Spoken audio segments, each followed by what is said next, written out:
Breaking news చూస్తున్నాం. తిరుపతి ఆదిమూలం మహిళా నాయకురాలు కేసు రోజుకో మలుపు తిరుగుతోంది. ఎమ్మెల్యే తనపై అత్యాచారం చేశాడని వీడియోలు విడుదల చేసిన మహిళా నాయకురాలు అయితే దీనిపై హైకోర్టుకు వెళ్లారు ఎమ్మెల్యే.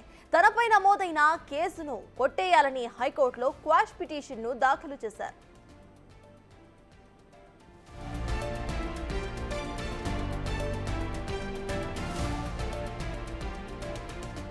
తనపై వస్తున్న ఆరోపణలపై ఎలాంటి విచారణ లేకుండా దర్యాప్తు జరగకుండా కేసు నమోదు చేశారని ఆయన పిటిషన్లో తెలిపారు. 2 నెలల క్రితం ఘటన జరిగితే ఆలస్యంగా ఎందుకు ఫిర్యాదు చేశారని ఆయన ప్రశ్నించారు. ఇది హనీ ట్రాప్ అంటూ ఆదిమూలం చెప్పుకొచ్చారు.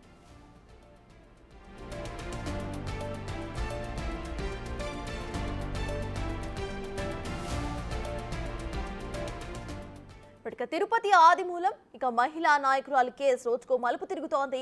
ఇవాళ హైకోర్టులో దీనిపై వాదన కూడా వినిపించే అవకాశం ఉంది. ప్రజెంట్ ఇదే అంశంపై పూర్తి డీటెయిల్స్ మా ప్రతినిధి దామోదర్ అందిస్తారు.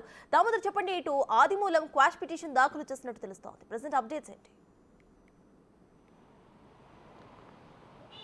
సర్తాజ్, ఏదైతే ఆదిమూలం వర్సెస్ మహిళా నాయకురాల మధ్య వివాదం ఇప్పుడు హైకోర్టుకు చేరింది. మరోవైపు ఇన్ని రోజులు వైద్య పరీక్షలకు నిరాకరించిన ఏదైతే మహిళా నాయకురాలు ఉన్నారో ఆమె నిన్న సాయంత్రం తిరుపతిలోని మెటర్నిటీ ఆసుపత్రిలో అడ్మిట్ అయింది. ఈ సందర్భంగా ఆమెకు 2 రోజుల పాటు వైద్య పరీక్షలు నిర్వహించాలని అధికారులు కూడా తెలియజేశారు. మొత్తం మీద ఈ కేసుకు సంబంధించి ఏదైతే క్వాష్ పిటిషన్కు వెళ్ళిన ఆదిమూలం తనకు ఈ కేసుకు నుంచి విముక్తి కలిగించాలంటూ కూడా ఆయన హైకోర్టులో పిటిషన్ దాఖలు చేసిన పరిస్థితి. ముఖ్యంగా ఏదైతే 2 నెలల క్రితం జరిగిన ఘటనను ఇప్పుడు బయటికి తీసుకొచ్చారని, దీంతోపాటు ఈ ఘటనలో అంతా ఇష్టాపూర్వకంగానే జరిగిందని, ఇప్పుడు బ్లాక్మెయిలింగ్ వ్యవహారానికి దిగుతున్నారంటూ కూడా ఆయన న్యాయవాదులు హైకోర్టుకు పిటిషన్లో దాఖలు చేసినట్లు సమాచారము.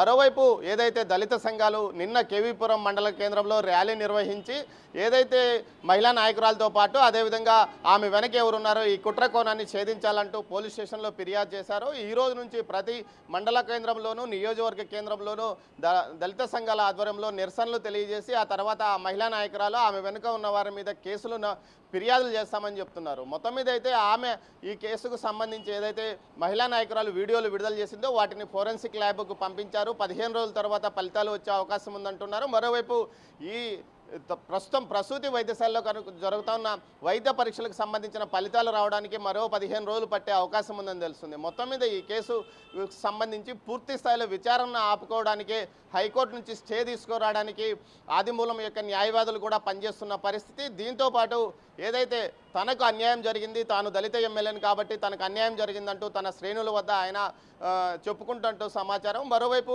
టీడీపీలోని అసమ్మతి వర్గము వర్సెస్ ఆదిమూలం మధ్య జరిగిన వివాదమే దీనికి కారణమంటూ ఇంటెలిజెన్స్ వర్గాలు ఇప్పటికే ప్రభుత్వానికి ఒక నివేదిక పంపించినట్టు తెలుస్తుంది.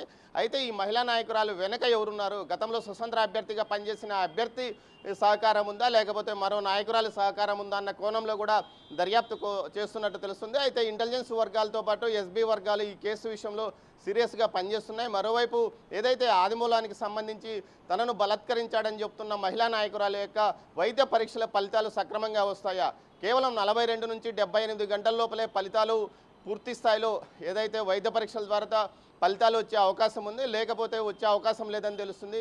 నెల రోజులు దాటిన తర్వాత ఖచ్చితమైన ఫలితాలు వచ్చే అవకాశం ఉందా లేదా అన్న విషయంలో ఇదనే ఇప్పుడు చర్చ నడుస్తుంది. అయితే డాక్టర్లు మాత్రం కొంత అవశేషాలు ఉండే అవకాశం ఉందని చెప్తున్నారు. అవి పూర్తి స్థాయిలో వస్తాయని కూడా నమ్మకం లేదని వారు అంటున్నారు. ఈ పరిస్థితుల్లో వైద్య పరీక్షల ద్వారా ఎలాంటి ఫలితం వస్తుందా అన్న విషయం మీద కూడా ఒక చర్చ నడుస్తుంది. మరోవైపు ఈ కేసుకు సంబంధించి పూర్తి స్థాయిలో దర్యాప్తు అంటే సీసీ ఫుటేజ్ ఏదైతే హోటల్కి సంబంధించిన సీసీ ఫుటేజ్తో పాటు దీంతో పాటు పూర్తిగా ఆమె ఇచ్చిన వీడియోలను పోలీసులు సేకరించి పెట్టుకున్నారు. మరోవైపు ఆమెతో పూర్తి స్థాయిలో వాంగ్మూలం తీసుకున్నారు. దీనికి సంబంధించి మరోవైపు ఆమె వెంట ఉన్న వ్యక్తుల సమాచారాన్ని కూడా తెలుసుకున్నారు. అయితే ఏదైతే ముఖ్యంగా హైదరాబాద్ ప్రెస్ మీట్కు పెట్టడానికి ఎవరు ప్రేరేపించారా అన్న విషయం మీదనే ఇప్పుడు పూర్తి స్థాయిలో అటు ఎస్బీతో పాటు ఇంటెలిజెన్స్ వర్గాలు పూర్తి స్థాయిలో దర్యాప్తు చేస్తున్న పరిస్థితి. మొత్తం మీద ఇది తెలుగుదేశం పార్టీతో పాటు ప్రభుత్వానికి మచ్చ తెచ్చే విధంగా వ్యవహరించారంటూ కూడా తెలుగుదేశం పార్టీలోని సీనియర్ నాయకులు స్థానిక నాయకులపై ఆగ్రహం వ్యక్తం చేసినట్టు తెలుస్తుంది.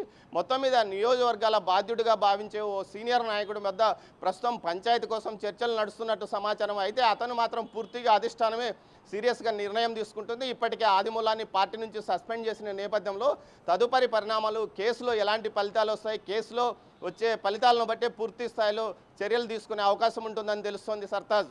Right, thank you Damodar.